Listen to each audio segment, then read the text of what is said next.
Your thoughts, your beliefs, what if they're like the actual control panel for your life, guiding what you achieve, maybe even, how much wealth you build? It's a huge idea, isn't it, that you have Yeah. this absolute control over your own mind. Yeah, and that maybe that's the most significant power you actually possess. Well, that's exactly what we're digging into today. We're looking at some uh, well-known principles about achievement and how they stack up against, say, modern psychology on mindsets. Right. Seeing how these different ways of thinking connect. The goal is basically to unpack the core ideas and maybe some practical steps for building a mindset that helps you get where you want to go. Wherever that might be, financial stuff, sure, but also relationships, peace of mind. Exactly. So let's start with the really foundational idea here. Thoughts are things. Thoughts are things. Yeah. Yeah, it sounds a bit out there maybe, but the core concept is that your thoughts aren't just fleeting ideas. They're actual forces. Forces that can become, well, physical reality, material stuff. That's the premise. Things like poverty or riches. Mm. They aren't just random circumstance. They start as thoughts. They're the offspring of thought, as the saying goes. Wow. So the belief is basically whatever you can truly conceive in your mind and really believe. You can make it happen. Your dominant thoughts, good or bad, tend to play out in your actions and eventually shape your physical world. And the empowering part, the bit that really grabs me, is this idea that you have total control over those thoughts. Mhm. In a world where so much feels out of our hands, this one thing you're thinking is yours to direct. It's framed as, look, if you don't control your mind, you control nothing. That's a powerful starting point. It really is. And it forms the foundation for uh, a pretty systematic approach to achieving goals, often laid out as a set of principles. Ah, the framework. The steps to riches, sometimes called. But it's broader than just money, right? Absolutely. It's Oh. positioned as universal. These principles apply to finding riches like great friendships, strong family bonds, inner calm, success in the widest sense. Okay, so where does this system start? It starts with desire, principle number one. Desire. Okay, sounds simple enough. Well, yes and no. It can't be just a vague wish like, oh, I hope I get rich someday. It has to be a burning desire, a specific, intense goal. Intensity matters. Weak desire, weak results. That's the idea. And to make it concrete, there's actually a 6-step formula, especially for the goal of getting money, to turn that wish into a real target. Okay, let's break that down. 6 steps. What's first? First, fix the exact amount of money you want. No vagueness. A specific number. Got it. Precise. Then. Second, figure out exactly what you'll give in return. There's this sense of value exchange. It's not just about getting. Okay, makes sense. What's step 3? Establish a definite date, a deadline by which you intend to have that money. Makes it time-bound, real. Right. Deadline pressure. Step 4. Create a definite plan to get there. And this is key start immediately. Put the plan into action whether you feel 100% ready or not. No procrastination. Okay, step 5. Write it all down. A clear statement. The amount, what you'll give, the date, the plan. Putting it in writing gives it substance. Tangible form. And the last step, number 6. This one's crucial. Read that written statement aloud, twice a day. Once before bed, once when you wake up. Okay, reading it aloud. But how you read it is everything. You have to read it with real emotion, with faith. You need to see and feel yourself already having the money. That feeling, that emotion, connects the desire to, well, the next principle. Which is faith. Principle number 2. Exactly. And this isn't passive belief. It's described as an active, unshakable conviction. Believing totally in yourself, in your ability to hit that goal, even when things get tough. It involves that visualization piece, really believing you'll get what you desire. So it's a state of mind you can actually cultivate, not just something you have or don't have. Precisely. It can be induced. It's called the starting point for accumulating any kind of riches, and interestingly, the only known antidote to failure. And the flip side is, if you're full of doubt or fear, That's what tends to manifest. Your belief system shapes your reality. so how do you build that faith? Make it stick. Through the third principle, autosuggestion. Autosuggestion, like affirmations. Sort of, yeah. It's the process of using positive self-talk, those affirmations, to deliberately influence your subconscious mind. It's the communication channel, if you like, between your conscious thoughts and that deeper subconscious level. And the key insight there is, Your subconscious apparently only really responds to instructions that have emotion attached. Feelings. so that's why faith is so important in reading those statements. It provides the emotional charge. Exactly. Faith is described as the strongest, most effective emotion for this. Yeah. So by repeating your goals with feeling, you're programming your subconscious, building habits of thought that align with success. Okay, interesting. What's principle for? Specialized knowledge. Specialized knowledge. How's that different from just, knowing things? Good question. It draws a distinction. There's general knowledge, knowing a bit about lots of things. Then there's specialized knowledge, deep, focused understanding that's directly relevant to your specific goal. And the focus should be on the specialized kind. Yes. For achieving big goals, especially financial ones, specialized knowledge is seen as much more critical than just being a walking encyclopedia. You get it through focused study, real-world experience, or, importantly, collaborating with others. Right, practical application. Okay, principle 5. The imagination. This is called the workshop of the mind. The workshop, where ideas are born. Exactly. It's where plans get shaped, where new ideas spark. The core belief here is that ideas themselves are the starting point of all fortunes. Desire takes shape through imagination. To create the vision there. And there are two kinds mentioned. Synthetic imagination, which is like rearranging old ideas in new ways. Okay, remixing. And creative imagination, which is tapping into, well, maybe the subconscious or something deeper for totally fresh insights. The key practice is actively spending time visualizing your desired outcome. Seeing it in your mind's eye. Okay, so you've got desire, faith, you're influencing your subconscious, you have the knowledge, the imaginative vision. What next? You need a plan. Yeah. A real plan. Principle number 6, organized planning. This is about making it happen, right? Turning the idea into action. Absolutely. Taking that intangible desire and crystallizing it into concrete, actionable steps. A detailed plan is essential, not optional. And this is where that collaboration idea often comes in working with a mastermind group. What if the first plan doesn't work? That's expected. The advice is crystal clear. Don't quit. Revise the plan. Keep refining it until it does work. It really warns against giving up at the first hurdle or procrastinating. Remember step 4 of the money formula. Start immediately, ready or not. Exactly. Writing the plan down gives it that definite form, moves it from wishful thinking to a concrete strategy. Okay, planning is crucial. What follows that? Decision. Principle number 7. Decision. As in just making choices. Yes, but it's framed as the mastery of procrastination. Lack of decision, indecisiveness, is highlighted as a major cause of failure. So how do successful people decide, according to this? They decide quickly, promptly, and then they change those decisions slowly, if ever. People who tend to fail, they decide slowly, hesitantly, and then change their minds quickly and often. Interesting contrast. So decisiveness is a habit to build. A crucial one. For any big goal, for putting those plans into action. And there's a connection made to fear. How so? Indecision is seen as the seed of fear. It grows into doubt. And then doubt and indecision merge and become fear itself. This trio, indecision, doubt, fear, is said to block something called the sixth sense. We'll get to that, I guess. But first, after decision. Comes persistence. Principle number 8, sticking with it. Just keep going no matter what. Pretty much. Sustained effort, even when you hit roadblocks, opposition, challenges. It's seen as absolutely vital for pushing through what's called temporary defeat. And like faith and decision, it's a state of mind you can cultivate. Okay, how do you cultivate persistence? Are there steps? Yep, 4 are mentioned. First, definite purpose, that burning desire again. Second, a definite plan, backed by continuous action. Keep working the plan. Third, consciously closing your mind to negativity, discouragement, whether from others or yourself, shielding your thoughts. Protect your mindset. And fourth. A friendly alliance. That mastermind group again, providing support and encouragement. And the idea isn't that you won't fail sometimes. No, failure or temporary defeat is expected. It's just a signal to adjust your plans and keep going. There's this really powerful idea that every failure carries the seed of an equivalent success. You just have to find it. Okay. Principle 9. The mastermind. We've touched on it, but it's a principle in itself. So the collaborative aspect. Exactly. The power that comes from a group of people with similar goals working together in perfect harmony. Each person brings different strengths, perspectives, resources. And it creates something bigger than the sum of its parts. That's the idea. Synergy.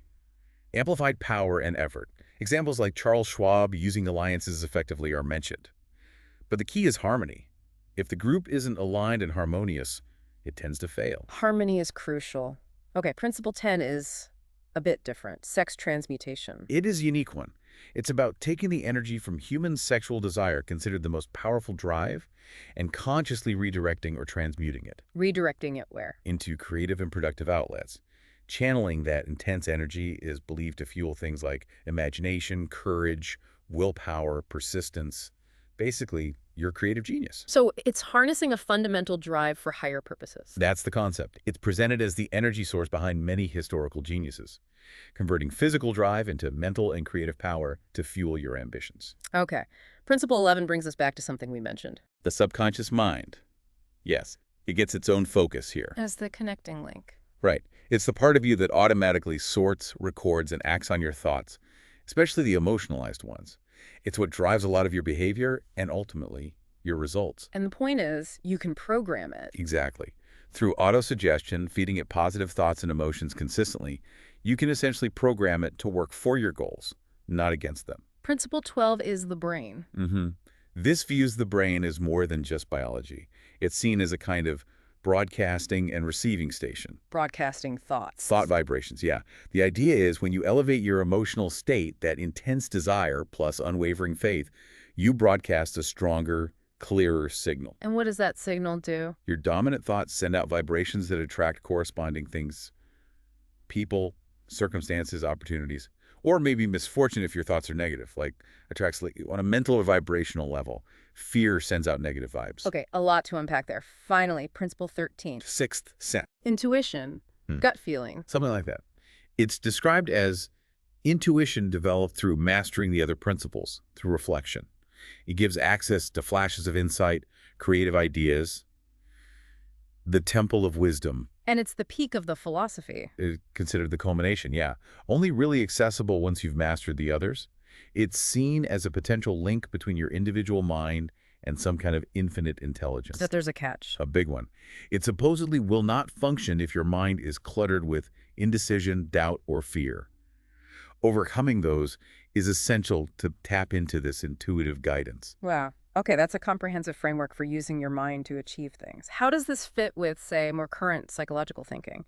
You mentioned Carol Dweck's work on mindsets. Right. Dweck's research is fascinating because it shows how one simple belief about yourself, whether you think your basic abilities like intelligence are fixed or can be developed, profoundly impacts your life. She calls these fixed and growth mindsets. So fixed mindset is? Believing your qualities are set in stone. You've got a certain amount of talent, intelligence, and that's it. And how does that affect behavior? People with a fixed mindset often worry about being judged. They feel a constant need to prove how smart or talented they are. They might even see effort as a bad sign. If you have to try hard, you mustn't be naturally gifted. And failure is devastating. It can be. They tend to see it as proof of their inadequacy. There's no clear path forward, just judgment. Research shows they might avoid challenges, give up easily, even study less after a setback, and they're often bad at judging their own abilities. And in business. It can lead to what Dweck calls a culture of genius, where everyone's just trying to look smart. Leaders might hide mistakes, avoid feedback, focus on appearing superior, which can stifle learning and innovation. Think about descriptions of the culture at Enron, for example. Their internal voice is always judging. Yeah, judging themselves, judging others. Yeah. Now contrast that with the growth mindset. Which is the belief that your basic qualities can be cultivated. Through effort, learning, good strategies, getting help, you can get smarter, more talented. So the focus shifts from proving to improving. Exactly. People with a growth mindset see effort as the path to mastery. It's what makes you smart or talented. They embrace challenges, their opportunities to learn. And failures. It's not the end of the world. It's feedback, information. A necessary step towards achieving something difficult. They're usually much more open to feedback, even criticism, because it helps them learn. And interestingly, they tend to be much better at estimating their actual abilities. How does this play out in organizations? It fosters a culture of development. Learning is valued. Leaders focus on growing themselves and their people. They surround themselves with capable folks, look honestly at mistakes, welcome change. Think about leaders like Lou Gerstner turning IBM around, or Alan Wurtzel at Circuit City focusing on employee development. It sounds like it builds more trust, collaboration. Right. Empowerment, innovation. Their internal monologue is about learning, constructive action, figuring things out. Okay, so connecting these two. The classic achievement philosophy and the mindset research. It seems like Think and Grow Rich is fundamentally about shifting your mindset, right? Yeah. Moving from being failure conscious to success conscious. Absolutely. Look at the principles again. Faith, That's pure belief in potential for growth and achievement. Autosuggestion, that's actively programming a growth-oriented internal narrative. Persistence, that's the effort component of the growth mindset made manifest. Imagination for creative solutions, the mastermind for learning from others. Exactly. They all aligned incredibly well with the characteristics and outcomes of a growth mindset. Both frameworks are stressing the power of belief, the importance of effort, learning from setbacks, and managing negative thinking. That idea of the right mental attitude from the older philosophy, finding good in adversity, analyzing problems, acting with belief, expecting success, that sounds exactly like a growth perspective. You could almost say the techniques in TAG are practical how-tos for cultivating the very mindset Dweck describes. They give you concrete actions to build that belief system. Okay, but life throws curveballs. Obstacles are real. How do these ideas help when things get genuinely tough? Both fully acknowledge that setbacks are normal. TAG here is very clear. Temporary defeat is not final failure. It's a prompt to rethink your plan, not to quit. Remember that seed of equivalent success idea. It's about reframing. And Tagiar also talks about specific internal obstacles, those 6 ghosts of fear. Right. Fear of poverty, criticism, illness, losing love, old age, death. These are identified as major psychological blocks that can paralyze you. And the answer is self-analysis and positive thinking. Deliberate self-analysis, yes, and consciously choosing empowering thoughts to counter the fear. And this is where the mindset work adds another layer. Those fixed mindset reactions, fearing judgment, feeling defined by failure, those are the internal obstacles in action. So changing your mindset isn't a switch you flip overnight. Definitely not. It's a journey. Dweck suggests steps like noticing your fixed mindset triggers what situations bring out that defensive, judgmental voice, maybe challenges, criticism, seeing others succeed. Then what? Argue with it. Sort of. Acknowledge it, maybe even give that fixed mindset persona a name to separate it from you. Educate it about the growth alternative, and then consciously choose a growth-oriented response. Focus on learning, on effort, on strategy. It takes ongoing commitment. Persistence, again. Absolutely. It ties right back into that principle. So this isn't just philosophy, it's meant to be put into practice. These are actionable ideas. That's the whole point. Knowledge isn't power unless it's organized and applied. What can you actually do? Well, there's the 6-step desire formula. Actually writing it down, reading it twice daily with emotion and faith. Actively visualizing the outcome as if it's already happened. Using autosuggestion, those affirmations, to talk to your subconscious. Developing those organized plans, and crucially, being willing to revise them. Practicing making decisions promptly, maybe that 60-second rule idea. Just act. Building persistence using those 4 steps. Clear purpose, continuous action, tuning out negativity, getting support from a mastermind. And on the mindset side, Yeah. actively spotting your fixed mindset triggers. Managing that inner critic, and deliberately choosing to see experiences as learning opportunities, not judgments. You mentioned brainology, teaching kids their brains can grow. Yeah, it's a great example. Showing kids that intelligence isn't fixed, that effort builds new neural connections. It significantly boosts their motivation and achievement. It proves that changing the core belief works. It really underscores that belief about potential unlocks actual potential. That's powerful stuff. So, thinking about all this, the power of thought, these principles, the fixed versus growth mindset, Yeah. what's the big takeaway for someone listening? I think the core message, weaving through all of it, is that while, yeah, external circumstances matter, your internal world, the thoughts you choose, the beliefs you nurture, the fears you face, your control over your own mind, that's arguably the primary driver of your life's trajectory. So reflecting on that power and the tools we've discussed, maybe the question for you listening is, what one thought or one belief are you going to consciously choose to cultivate, starting right now? Because that control over your mind is presented as the one thing you truly own. It's the steering wheel. So maybe just ponder the real impact of building a mindset based on clear purpose, solid belief, and persistent focused action. How could you start applying even a small piece of that today? Some powerful ideas to consider. Thanks for joining us for this exploration of achievement and mindset.